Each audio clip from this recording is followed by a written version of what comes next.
우리 하나님 말씀은 누가복음 11장 27절 28절 같이 읽겠습니다. 누가복음 11장 27절 28절 같이 읽겠습니다.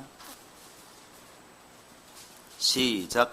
이 말씀을 하실 때 무리 중에서 한 여자가 음성을 높여 이르되 당신을 뵌 태와 당신을 먹인 젖이 복이 있나이다 하니 예수께서 이르시되 오히려 하나님의 말씀을 듣고 지키는 자가 복이 있느니라 하시니라. 아멘. 기도하겠습니다. 하나님 아버지, 오늘 또 주 앞에 나오면서 또 여러 가지 예물을 드린 모든 손길들을 기억하시고 저들이 정말 두 주인을 섬기지 아니하고 오직 하나님만을 섬기는 것을 또 물질로서도 고백했사오니 하나님께서 복의 복을 더하시고 그들의 영혼이 잘됨 같이 모든 범사가 다 형통케 되는 역사가 있도록 인도하여 주시옵소서. 세상에 나아가 살 때에도 항상 하나님이 눈동자와 지켜주심으로 저들의 삶이 윤택하며 형통하게 도와주시고 세상 속에서도 빛과 소금의 역할을 감당할 수 있도록 은혜를 더하여 주시옵소서. 이 시간도 오직 성령으로만 함께 하시길 원하며 예수님의 이름으로 기도합니다. 아멘. 우리 하나님은 죽은 하나님이 아니라 살아계신 하나님이십니다. 그래서 우리 사람과 같이 역시 그분도 인격을 가지신 하나님이십니다. 그래서 우리가 늘 인격그릇 말하는 것처럼 지정의를 말하는 것처럼 하나님은 모든 것을 아시는 하나님, 지식에 관한 완벽하신 하나님, 그래서 우리 하나님을 전지하신 하나님이라 우리가 이렇게 말을 합니다. 그리고 그분도 감정이 있습니다. 우리가 일명 말하는 희노애락이 있어서 그분은 기뻐도 하시고 때로는 사람들이 불순종할 때 분노도 하시고 때로는 안타까워도 하시고 이런 인간의 감정을 그분도 다 이렇게 가지고 있다는 사실입니다. 그리고 그분도 의지가 있어서 완벽한 의지죠. 사람의 옳고 그른 것을 다 판단하시고 사람의 속에 있는 마음까지 판단하셔서 옳고 그른 것을 다 판단하시고 지금도 그분은 이 세상의 모든 것들을 다 판단하시는 그런 의지를 가지신 바로 하나님이십니다. 그래서 우리가 하나님을 이야기할 때 하나님은 완벽한 인격을 가지신 하나님이라고 우리가 이렇게 그렇게 이야기를 하는 것입니다. 그러니까 우리는 지금 그냥 하나님이 살아계시다고 믿고 그냥 섬기는 그런 하나님이 아니라 실제로 사람처럼 생각도 하시고 사람처럼 말도 하시고 사람처럼 이렇게 판단도 하시고 사람처럼 감정을 가지고 계시는 살아계신 우리 하나님을 우리가 섬기고 있는 것입니다. 하나님도 지금도 역시 생각하시는 분이십니다. 다만 인간의 생각과 하나님의 생각이 늘 같으면 문제가 없는데 이게 이제 다른 게 문제겠죠. 다를 수밖에 없는 것은 하나님은 오직 영이시기 때문에 그분은 죄도 없으시고 허물도 없습니다. 그러나 우리 인간은 육체라고 하는 것을 가지고 있어서 육체의 근본된 생각들이 항상 뿌리를 내리고 있다는 것입니다. 때가 되면 무엇을 먹을까? 또 때가 되면 어떻게 쉴까? 어떻게 하면 놀 수 있을까? 어떻게 하면 건강하게 오래 살 수 있을까? 어떻게 하면 행복할 수 있을까? 이런 육체에 기반을 둔 생각들이 우리 속에는 항상 지배하고 있다는 것입니다. 그래서 이 부분에 대해서 로마서 7장에 가보면 바울이 이제 번민을 이야기하고 있죠. 그건 바울의 고민이지만 사실 우리의 고민인 것입니다. 내가 하나님의 법대로 살려고 하는 정말 힘쓰는 분명히 마음이 있는데 한쪽에서는 나를 사로잡아서 또 정말 율법 아래로 끌고 가는 게 있다는 것이죠. 육신의 법대로 살려고 하는 그런 것도 있다는 것입니다. 그러나 나는 곤고한 사람이로다. 우리 예수 믿는 사람들의 갈등이 뭐겠습니까? 교회 안에 오면은 정말 주님 뜻대로 살겠다고 생각이 들고 다짐하고 고백합니다. 거짓된 고백이 아니라 실제적인 고백인데 또 이제 주일날 지나고 월요일날 지나서 불신자를 만나고 불신앙적인 환경에 접하게 되면 역시 또 경쟁자가 되어서 너보다 내가 돈을 많이 벌어야 되고 너보다 내가 편해야 되고 너보다 내가 행복해야 되고 이제 여기에 막 기반해서 열심히 또 뛴다는 것입니다. 영적으로 살려고 하는 마음도 있고 또 육신적으로 살려고 하는 마음도 항상 같이 있다는 것이죠. 같이 있다는 것입니다. 신앙생활은 이 갭을 이제 줄여나가는 것이 신앙생활입니다. 하나님의 생각과 우리 생각이 딱 하나가 될 때에 충만이란 말을 쓸 수가 있습니다. 이사야서 55장에 가보면 8절에 이렇게 말하고 있습니다. 내 생각은 너희 생각과 다르다. 그러므로 너희 생각을 버리고 내게로 돌아와라. 이렇게 말합니다. 이스라엘 사람들은 자기 생각대로 안 되었을 때 하나님을 원망합니다. 하나님, 우리를 불러낼 때는 언제고, 우리를 택할 때는 언제고, 우리를 사랑한다고 말할 때는 언제고, 왜 이렇게 고난을 주십니까? 이렇게 말하는데 하나님 말씀하시기를 네 생각을 버리고 내 생각을 좀 가져라. 네 생각과 지금 내 생각이 다르다. 하늘과 땅이 다름같이 다르고 있다. 그러므로 네 생각을 버리고 내 생각으로 들어와라. 이것이 하나님이 말씀하신 겁니다. 결국 예수님을 통해서 하신 말씀들을 잘 우리가 이렇게 새겨보면 인간의 생각을 내려놓으라는 겁니다. 사람의 생각을 내려놓으라는 것이죠. 이게 말로는 참 듣기 좋은데 실제로 삶에서 이게 쉽지 않습니다. 그런데 예수의 말씀을 잘 살펴보시면 알겠지만 인간의 생각을 이렇게 바꿔서 주는 말씀들이 많아요. 거의 대다수라 볼 수 있습니다. 우리 한 몇 가지만 한번 보시겠습니다. 마태복음 12장을 펴보시기 바랍니다. 자, 마태복음 12장입니다. 자, 46절을 보시기 바랍니다. 예수님의 어머니, 예수님의 형제들, 여러분 누구라고 생각하십니까? 12장부터 한번 읽겠습니다. 12장 46절. 자, 그때까지 읽겠습니다. 시작. 예수께서 무리에게 말씀하실 때 그의 어머니와 동생들이 예수께 말하려고 밖에 섰더니 한 사람이 예수께 여짜오되 보소서 당신의 어머니와 동생들이 당신께 말하려고 밖에 서 있나이다 하니 말하던 사람에게 대답하여 이르시되 누가 내 어머니이며 내 동생들이냐 하시고 손을 내밀어 제자들을 가리켜 이르시되 나의 어머니와 나의 동생들을 보라. 누구든지 하늘에 계신 내 아버지의 뜻대로 하는 자가 내 형제요 자매요 어머니라 하시니. 이 부분은 사람들은 전혀 이렇게 의식도 안 했던 부분입니다. 당연히 예수의 어머니가 마리아고 예수의 동생이 야고보고 이게 당연한 것입니다. 뭐 의심할 것도 없이. 그런데 당신의 어머니와 형제들이 와 있습니다. 그러니까 누가 내 형제며 누가 내 모친이냐? 전혀 생뚱맞은 대답을 하시죠. 그러면서 하신 말씀이 하늘에 계신 내 아버지의 뜻대로 행하는 자가 내 부모요 내 형제다. 하나님의 생각은 사람의 생각과 다르다는 것입니다. 사람의 생각은 당연히 예수의 어머니가 마리아고 예수의 형제가 야고보고 이렇게 나아갔지만 하나님의 생각은 육신적인 관계로 보는 것이 아니라 영적인 관계로 보기 때문에 아버지의 뜻대로 행하는 자가 예수의 친구, 예수의 형제요, 예수의 모친이 될 수 있다는 것입니다. 생각을 완전히 근본적인 생각을 바꿔주십니다. 바꾸시죠. 여러분 누가복음 22장을 펴보시기 바랍니다. 누가복음 22장 24절을 보시기 바랍니다. 24절부터 27절까지 보겠습니다. 시작. 또 그들 사이에 그중 누가 크냐 하는 다툼이 난즉 예수께서 이르시되 이방인의 임금들은 그들을 주관하며 그 집권자들은 은인이라 칭함을 받으나 너희는 그렇지 않을지니 너희 중에 큰 자는 젊은 자와 같고 다스리는 자는 섬기는 자와 같을지니라. 앉아서 먹는 자가 크냐 섬기는 자가 크냐? 앉아서 먹는 자가 아니냐? 그러나 나는 섬기는 자로 너희 중에 있노라.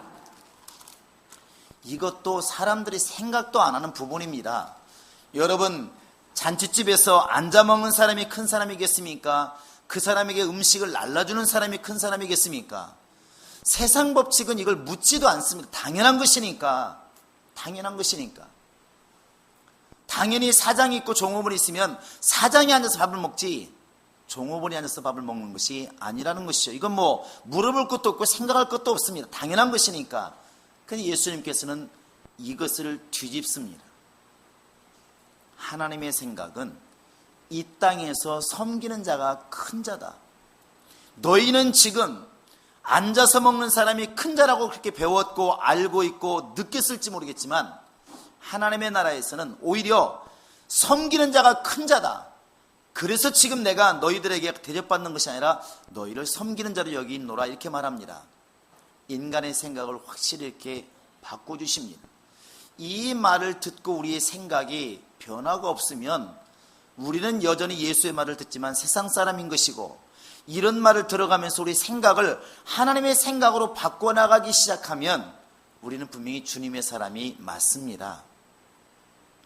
오늘 말씀도 여러분 본문에 와보시면 역시 똑같죠. 28절 한번 읽어보실까요? 28절입니다. 시작. 예수께서 이르시되 오히려 하나님의 말씀을 듣고 지키는 자가 복이 있느니라 이렇게 말합니다. 이 당시에 예수님이 막 죽은 자를 살리고 병든 자를 고치고 막 오병의 이적을 일으키고 하니까 바다가 막 잠잠게 되고 그러니까 사람들이 얼마나 놀랐겠습니까? 보통 큰 인물이 나오면 그 어머니 아버지를 복되다고 그러잖아요. 그러니까 남의 자식이 잘 되면 사람들이 그런 말 합니다. 아이고 집사님 복도 많어, 자식이 왜 이렇게 잘 됐어, 이런 말 하잖아요. 당연히 예수를 잉태한 그 태가, 그 예수를 이 땅에 오게 한 그 어머니가 복이 있다, 당연한 사람들의 생각입니다. 그런데 예수님이 그 생각을 또 바꾸십니다. 착각하지 마라. 나를 지금 육신적으로 잉태했기 때문에 복이 있는 것이 아니라 하나님 말씀을 듣고 지키는 자가 복이 있다. 전혀 다른 말을 하는 것입니다. 전혀 다른 말을 하는 거죠. 여러분 지금 예를 들었던 누가 내 모친님에 대해 형제냐, 누가 큰 자냐, 누가 복 있는 자냐, 이때 사람의 생각은 전혀 의심할 것도 없이 당연히 육신적인 부모 형제, 또 그 다음에 섬김받는 사람, 그리고 복 있는 사람을 태어나게 만든 마리아, 이 사람들 복이 있단 말하지만 예수는 이 생각을 완전히 뒤집는 것입니다. 그러면 신앙이라고 하는 것은 그래도 그게 무슨 말입니까? 그래도 마리아가 예수의 어머니고, 그래도 앉아 먹는 사람이 큰 사람이고, 계속 이렇게 말하는 사람이 있으면 이 사람은 지금 주의 말씀을 건성으로 듣는 사람이에요. 이것은 사람의 생각이라는 것입니다. 하나님은 이 생각을 버리고 하나님의 생각으로 우리 생각이 바뀌기를 원하는 것입니다. 예수님이 말씀하신 것은 곧 아버지 말씀이기 때문에 아버지 말씀으로 내 생각을 바꿔나가는 것이, 그게 신앙생활이라는 것이죠. 하나님은 이미 우리 생각을 간파하셨습니다. 그래서 창세기 6장에서도 이미 사람의 생각이 너무나 악한 것을 보시고 쓸어버리기로 작정하셨잖아요. 사람이 굉장히 열심히 살지만 그 열심이 과연 영을 위한 열심인지 육을 위한 열심인지 하나님이 보고 있다는 것이죠. 근데 이스라엘 백성들도 가끔가다 굉장히 혼나죠. 나중에 나라가 망해서 다른 나라로 이렇게 붙잡혀가는, 포로로 잡혀가는 그런 일이 벌어지는데 그 원인이 어디 있었을까요? 하나님이 이스라엘 백성들을 괘씸히 여겨서 그냥 방치했을까요? 아니면 이스라엘 백성들의 잘못이 있을까요? 자, 그럼 여러분 예레미야서 펴보시기 바랍니다. 예레미야서 6장입니다. 예레미야서 6장, 자 19절을 보시기 바랍니다.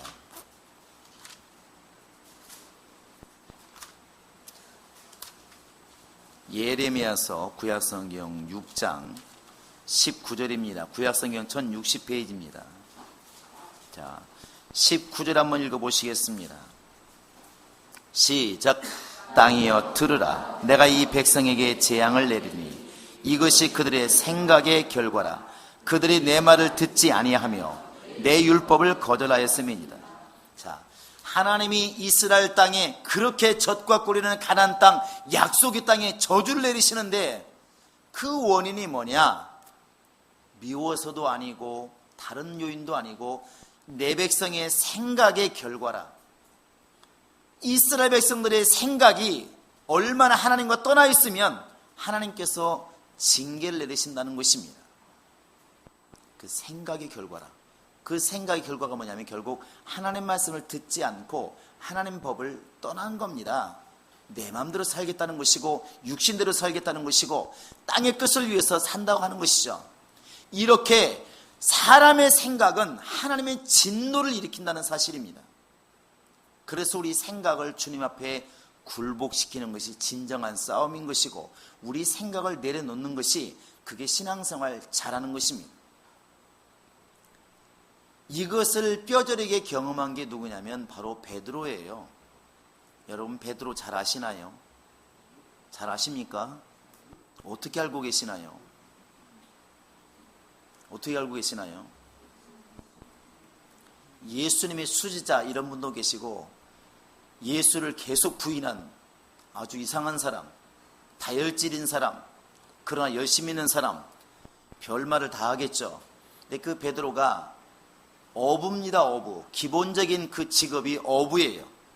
그 어부가 얼마나 오랫동안 고기를 잡았겠습니까? 전문가 아니겠습니까? 전문가라고 척하면 알아들을 만큼 전문가예요. 그런데 그 어부가 밤이 새도록 고기를 잡았어요. 밤이 새도록. 그런데 고기를 못 잡았습니다. 허탕을 쳤어요. 고기들이 출장을 간 것인지, 베드로가 잘못 내린 것인지.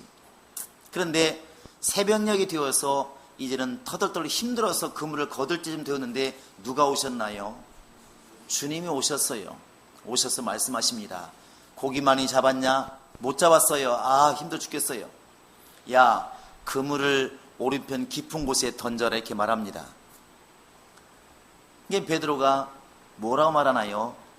아멘! 딱 그리고 그물을 내렸나요? 아닙니다. 베드로도 우리가 똑같은 사람이기 때문에 승질 날 대로 나는 거라고요. 내가 지금 안 해봤겠냐고요. 내가 밤새도록 고기 그물 내린 게 뭡니까? 밤새도록 해본 것이라고요. 다 해봤는데 또 하라고 그러니까 여러분 성질 안 나겠습니까? 성질 안 나겠느냐고요. 그러니까 말 한마디 하는 겁니다. 내가 밤이 맞도록 수고하였지만 주의 말씀에 순종하여 그물을 내리겠나이다. 이거 좋은 뜻으로 말한 게 아니라 그냥 앞에 분을 잘라요. 원래 맞습니다. 주여 주의 말씀대로 내리겠나이다. 그러면 되는데, 내가 밤이 맞도록 수고하였지만은, 이 말은 뭐냐면 안 될 것 뻔하지만, 이거 아니겠습니까? 근데 내렸을 때 그물에서 고기가 올라왔어요. 베드로 고기가 얼마나 크냐면 보통 손바닥에서 이 정도 큽니다. 25cm, 우리나라 말하면 붕어 월척만큼 커요. 고기가 더 넓적하고 살도 많습니다. 그런 고기가 153마리, 모나미 볼펜에 써있던 그 숫자 153마리가 이렇게 잡혔어요. 지금처럼 나이론 그물도 아니고, 그 당시에야 나이론이 없었으니까 153마리 잡히면 찢어질 만큼 되겠죠. 성이 그렇게 기록하고 있지 않습니까? 그런데 그렇게 딱 되었을 때 베드로가 고백한 게 있습니다. 뭐라고 고백했나요? 주여 나는 죄인이로소이다. 나를 떠나소서. 이렇게 말합니다. 우리 같았으면 이렇게 말했을 수도 있을 것 같아요. 예수님 올라면 초저녁에 오셔서 말씀을 해주시든지, 밤새도록 고기가 가붙고 허탕친 다음에 왜 이렇게 죽을 고생시키고 이제야 오셨습니까? 이렇게 말할 수 있잖아요. 근데 주님은 인간들에게 한번 해볼 만큼 해보라고 하시는 게 있는 것 같아요. 네가 옳다면 한번 가봐라. 가볼 만큼 가봐라. 마치 아버지처럼, 탕자의 아버지처럼 네가 그렇게 원하면 가서 한번 해봐. 그리고 망하고 돌아오면 품어주시는 게 아버지의 뜻인 것 같기도 해요. 근데 인간 입장에서는 좀 불만 섞인 것도 있습니다. 예수님이 행하신 거 보면 그런 부분이 거의예요. 인간 입장에서는 민망하기도 하고 속상하기도 한 그런 부분이 있는데, 여러분 실로암 그러면 누가 생각나십니까? 예? 바디메오. 실로암 못에 갔을 때, 실로암 근처에 갔을 때, 자, 이렇게 소경을 만나게 됩니다. 예수님께서 그때 어떻게 조치를 취하셨나요? 진흙을 갖다가 어디다 이겨서? 깨끗한 생수로 이겨서? 아니에요. 누구 침으로? 예수님이 침을 가지고 이겼어요. 이겨가지고 어디다 발랐어요? 뒤통수도 아니고 눈에다 발랐어요. 그것도 더러운 일인데, 여러분 지금 제가 오늘 만약에 여러분 지금 목사님 오늘 지금 눈병 걸렸어요. 그런데 알았어요. 밀가루 좀 가져와요. 침 막 발라가지고 침을 이겨가지고 여러분 눈에다 바릅니다. 여러분 뭐라고 그러겠어요? 자, 일단 바른다. 아무 소리 안 한다. 아멘으로 받는다. 아니면 목사님 왜 이러세요? 하겠습니까? 제가 볼 때 거의 다 한 두 번째 말을, 목사님 왜 그러세요? 안수나 해주세요, 안수나. 그 소경에게 그냥 안수하시면 되잖아요. 백부장처럼 말씀만 하면 되잖아요. 예수님이 능력 없습니까? 있어요. 근데 왜 하필 그렇게 더럽게 진흙 갖다가, 예수님께 좀 미안하긴 하지만, 이렇게 진흙 갖다가 침으로 이겨가, 물로 오면 또 어디 덧납니까? 침으로 이겨 또 눈에다 발라가지고, 그러면 눈을 번쩍 뜨게 해주시든지.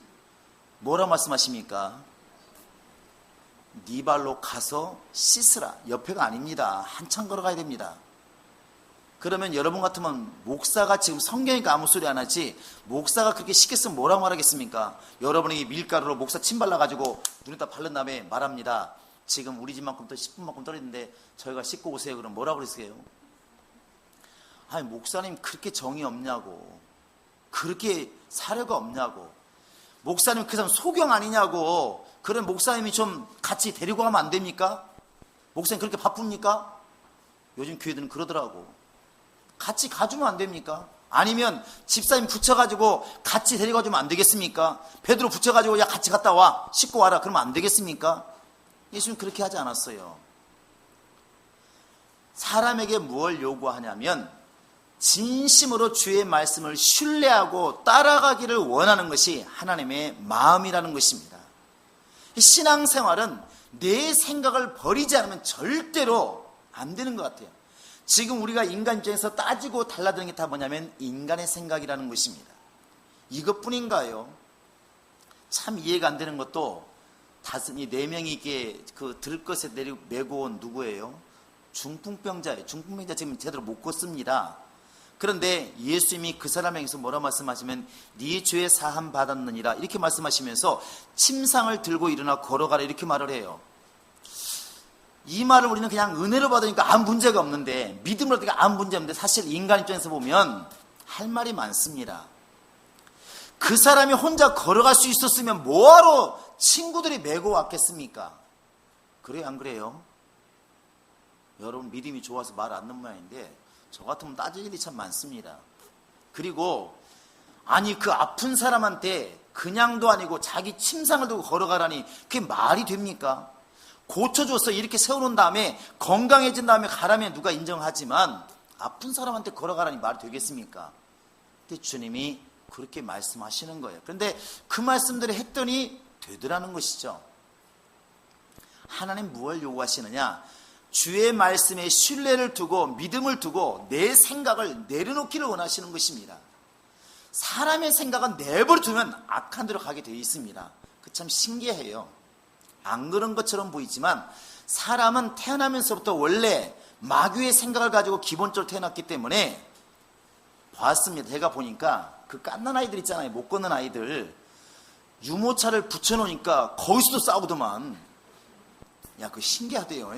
잘 놀 때도 있어요. 아이들은 금방 친해져요. 아이들 보고 이렇게 친해지는데 언젠가 보니까 이제 애기 엄마들끼리 서로 모르는데 이제 어머 애기가 몇 살이에요? 막 이렇게 엄마들끼리 막 친해져 버리잖아요. 유모차는 붙여놓고 이제 애들끼리 처음에는 걔들끼리 말을 해요. 뭔 말인지 통역이 안 되지만 하여튼 서로만 말하더니 좀 있으니까 막 그냥 머리 쥐어뜯고 막 옷 땡기고 막 유모차 뒤집으라고 난리가 났어요. 그 애들이 무슨 싸움을 배웠습니까? 악한 걸 배웠습니까? 그런데 해요. 사람에게는 악한 것이 있다는 것이죠. 그래서 안 가르쳐줘도 신기하게 배우는 게 있습니다. 가르쳐줘도 모르는 게 수학이고 영어고, 안 가르쳐줘도 배우는 게 뭐냐면 욕이고 욕심이에요. 우리 옆 사람 얼굴 한번 보시기 바랍니다. 욕심이 더더더더 붙어있는지. 장임사는 왜 안 쳐다보시나요? 사람이 이상하게 마귀로부터 배운 것들은 안 가르쳐줘도 배워요. 시기하고 질투하고 욕심내고 미워하고 세상 것을 사랑하고 이런 것들은 가르쳐준 적이 없어요. 오히려 그 반대로 가르치죠. 여러분 바른 생활 도덕에서 뭐라고 가르치더란가요? 친구와 싸우라 가르칩니까? 사랑하고 아끼라고 가르칩니까? 대답을 하시기 바랍니다. 용사라고 가르칩니까? 원수를 갚으라고 가르칩니까? 근데 행할 때는 어떻게 하더라고? 원수를 갚죠. 그 사람의 본성은 이상하게 안 가르쳐도 그런 건 빨리 해요. 그런데 하나님의 것은 잘 안 가르치면 안 되고 죽도록 꺾지 않으면 안 됩니다.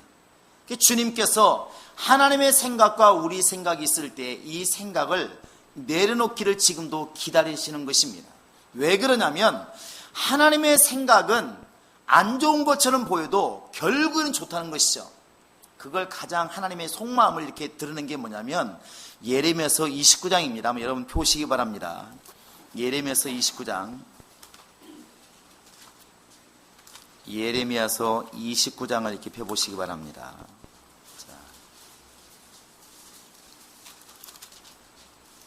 다 펴셨나요?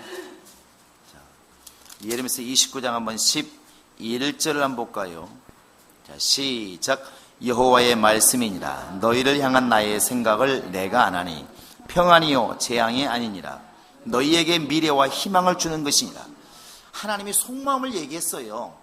너희를 향한 생각은 내가 재앙 주고 싶은 거야. 지금 너에게는 재앙이 임하고 있지만, 너는 지금 환난 가운데 있지만, 진짜 속마음은 그런 환난을 주고 싶은 게 내 마음이 아니다. 재앙을 주고 싶은 게 내 마음이 아니다. 진짜 내 마음은 평안을 주고 싶고 가까운 장래에 희망을 주고 싶은 것이 내 마음이다. 이렇게 표현을 하고 있습니다. 이 하나님의 생각을 읽고 하나님의 생각을 따라가는 것이 그게 신앙생활입니다. 할렐루야. 우리가 어릴 때, 지금도 책에 있는지 모르겠지만 그런 얘기가 실려있는 그 기억이 납니다. 누구냐면 한석봉의 이야기입니다. 여러분 한석봉 아시나요? 요즘 책에 나와 있나요? 민규? 한석봉의 얘기를 들은 적이 있나요? 책에 나와 있나요? 공부 잘하는 사람이 대답하면 맞는 겁니다. 책에 나와 있대요. 근데 한석봉을 여러분 어떻게 알고 있나요? 노래 잘하는 사람 알고 있나요? 예, 붓글씨를 잘 쓴다고 그랬습니다. 노래는 아마 김윤수쌤보다 못했을 거예요. 근데 분명히 글씨를 잘 써서 한 시대를 풍미했고, 두고두고 글씨 그러면 한석봉 이름이 항상 나옵니다. 그런데 그때 나오는 이야기가 뭐냐면, 한석봉이가 글을 배우다가, 글씨를 쓰고 글을 배우다가 너무 힘들고 어려워서 누구 생각했냐? 엄마를 생각했어요. 그래서 그 당시에는 지금처럼 핸드폰이 있는 것도 아니잖아요. 영상통화를 할 수 있는 것도 아닙니다. 너무 힘들고 어려우니까 엄마를 찾아온 거예요. 밤중에. 엄마가 누굽니까? 어머니들은 자다가도 아이 소리 나면 튀어나간다고 그러잖아요. 뻔히 돌아올 군대를 보내면서도 우는 게 엄마들이고, 엄마들은 아이들 문제는 무지하게 약합니다. 심령이 약하잖아요. 그게 애틋함이 있어요. 그런 어머니에게 한석봉이 밤에 왔습니다. 그것도 의기양양해서 온 것도 너무 힘들어서 지금 온 상태예요. 여러분 그런 상황이라면 어떻게 맞이하겠습니까? 자, 1번 안아준다, 2번 대따 혼을 낸다. 어떻게 하겠습니까? 우리 집사람들은 마음이 막 좋아서 다 그냥 품어줄 것 같아요. 이야, 엄마한테 물어봤습니다. 그런데 보통 어머니들 같으면 자고 가라, 어차피 왔으니까 그래도 공부는 끝내야지, 그러면서 잘 달래가지고 내일 보냈을 거예요. 근데 한석봉이 엄마는 장집사님하고 똑같은 마음을 가졌어요. 너 지금 글씨 다 배웠어? 아니야 엄마, 나 엄마 보고 싶어 왔어. 너무 힘들어서 내일 갈 거야. 불 꺼. 왜요? 너 글씨 써. 난 떡을 썰 테니까. 그래서 불을 꺼놓고 떡을 썹니다. 엄마는 싹싹. 아이는 불글씨 쓰겠죠. 불 끄고 쓴 적이 언제 있었겠습니까? 그러니까 불을 켜고 보니까 한석봉이 글씨는 완전히 개발세발이고, 엄마 떡은 가지런했더라. 이렇게 글씨 써있지 않습니까? 가지런히 썰었어요. 엄마가 딱 한마디 하죠. 가. 볼 거 없어. 너 앞으로 불 끄고도 엄마만큼 떡을 정확히 썰은 것처럼 정확히 쓰기 전까지는 올 생각 하지 마. 난 네 엄마도 아니야. 빨리 가. 그래 그 밤중에 호랑이도 있는 산을 넘어서 보냅니다. 참 매정한 엄마잖아요. 정말 무서운 엄마예요. 요즘 한국 엄마들은 그렇게 절대 못합니다. 절대 못해요. 그런데 신기한 게 뭐냐면 그 아이가 나중에 커서 어머니까지 유명하게 만들었어요. 만약 한석봉이 유명하지 않았으면 엄마도 유명하지 않았을 거예요. 그런데 이때 우리가 알 수 있는 게 뭐냐면 한석봉의 엄마가 한석봉을 미워서 보냈냐는 것이죠. 절대로 아닙니다. 더 큰 자식을 만들기 위해서, 더 큰 사랑을 나타내기 위해서 사실은 보냈다는 것이죠. 하나님도 마찬가지라는 겁니다. 이스라엘 백성들을 때로는 징계하시고, 때로는 다른 나라로 잡혀가게 만드시고, 때로는 힘들게 하시지만 사실은 그들을 사랑하는 마음이 있다고 표현하는 것입니다. 너희를 향한 생각은 내가 하나니 내 평안을 주고 싶다. 이게 속마음이다. 하나님 마음이에요. 신앙생활은 결국 이 하나님 마음을 읽고 나를 내려놓는 것입니다. 내 생각을 내려놓고 내 경험을 내려놓고 때로는 이해가 안 되어도 주의 말씀을 신뢰하고 주의 말씀 앞에 내가 무릎을 꿇는 것입니다. 그게 능력이에요. 할렐루야. 그래서 주님께서 말씀하시기를 진짜 복 있는 사람이 누구냐? 하나님 말씀을 듣고 그 말씀에 순종하는 사람, 그 말씀을 지키는 자가 복이 있다. 여러분 이 말을 말씀 속에 머릿속에 신비에 새기시기 바랍니다. 한번 해보시기 바랍니다. 하나님 말씀을 듣고 그 말씀을 지키는 자가 복이 있다. 여러분 이것은 하나님이 지금 예수를 통해 우리에게 주신 말씀이에요. 생각을 바꾸라는 것입니다. 세상 사람은 아직도 외모를 보고 가진 것을 보고 복이 있다 기준을 삼지만 주님께서는 하나님 말씀을 기준으로 삼아서 이 말씀을 듣는 사람, 지키는 사람 복이 있다고 인정한다는 것이죠. 이게 하나님의 마음이에요. 우리가 하나님 마음을 가지고 있다면 이 기준으로 살아가고 이 기준으로 봐야 그게 맞다는 것입니다. 우리 성도들은 하나님의 생각이 내 생각이 될 수 있을 때까지 노력할 수 있는 성도가 될 수 있기를 바랍니다. 그래서 하나님 생각이 읽혀지고 내가 하나님의 생각대로 살려고 몸부림을 치고 그렇게 될 수 있는 그 믿음, 하나님이 그 믿음을 지금도 우리에게 원하시는 것입니다.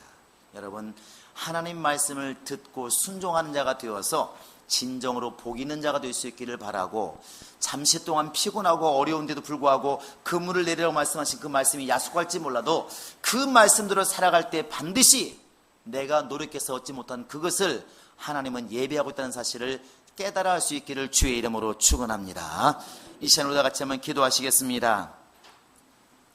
기도할 때 하나님, 내가 아직도 내 육체의 기반을 두고 환경의 기반을 두고 생각하는 것이 있다고 한다면 이것을 주 앞에 다 내려놓게 도와주시고 이제부터는 하나님의 생각, 하나님의 마음, 그 마음을 읽고 하나님의 생각이 내 생각을 맞추는 자가 되게 하소서. 내 생각대로 이루달라고 몸부림치는 자가 아니라 하나님의 생각을 읽고 하나님의 생각과 하나님 마음에 내 생각을 맞출 수 있는 그런 겸손함과 순종함이 내 안에 있게 하소서. 우리 다 같이 이제는 우리 구주 예수 그리스도의 은혜와 하나님 아버지의 극진하신 사랑과 성령의 교통하심과 인도하심이 이제 하나님 말씀을 들으며 그 말씀을 지켜 복 있는 자가 되기를 작정하는 모든 심령들 머리 위에 지금부터 영원토록 함께 있을지어다. 아멘.